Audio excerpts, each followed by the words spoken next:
We want to take you now to Capitol Hill, where Democratic lawmakers are speaking about former President Trump's tax returns. The House Democrats have just voted to release his tax returns. Let's listen in. This is Congresswoman Judy Chu of California.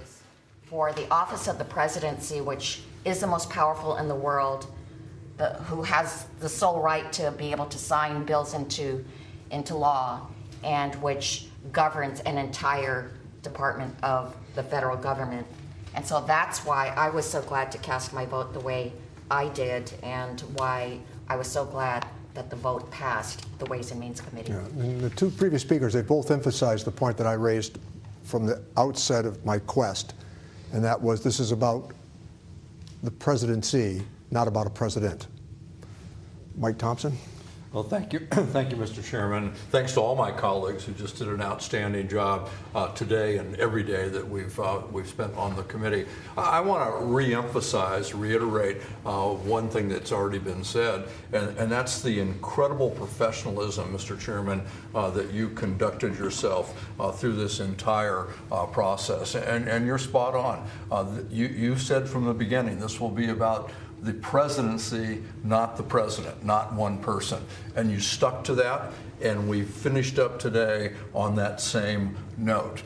Some have said that this is precedent setting, and the chairman already explained how the Wilbur Mills, Richard Nixon letter kind of dispels that. But if there has been any precedent set today, I think it needs to be noted that it was because of the unprecedented position of the last president who refused to make public his tax records. That's the only reason that we've got to where we are. Had he done as every other president since 74, 73 has done, we wouldn't have had this discussion because they would have been out there. The public would have seen them, but they weren't. So when that happens, the only fail-safe, the only oversight you have is the mandatory audit program.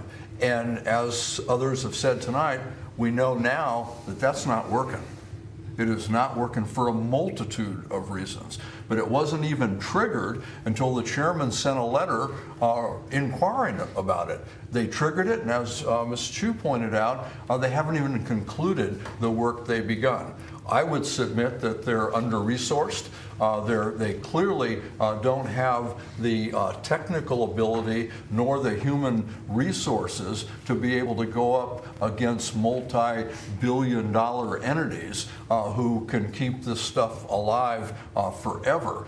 So it is important that we codify that program. Right now, it's by regulation, and clearly that's not cutting it. So we need to codify that program to make sure that the American people know that everybody is treated similarly and that no one is above the law. The idea that somebody who's making millions of dollars can get away without paying their taxes by avoiding in an unprecedented way their tax liability, while single moms who are trying to take care of their kids and make ends meet are being audited is absolutely unacceptable. And I believe what we did tonight will help right that wrong. So thank you, Mr. Chairman. And Mike said something. Let me give you the arithmetic of it. 9 of the last 10 presidents have released their tax forms.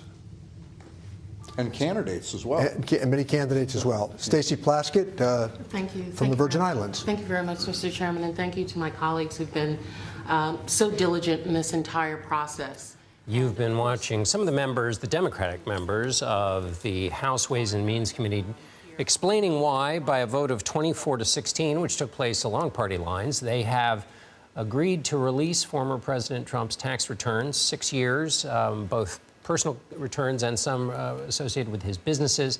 They argued that the returns needed to be released because the system for evaluating whether a president has any private business interests that are in conflict with his job, they say, is out of whack, and that in order for people to evaluate a president and the presidency, they argued this was about the presidency and not any one president, that in order for people to evaluate whether there are any such conflicts, that the system for evaluating tax returns of a president needs to be improved, that what was in past practice was challenged by President Trump, who did not release his tax returns, and that new safeguards need to be in place. That was their argument anyway for this 24-16 vote to release President Trump's tax returns.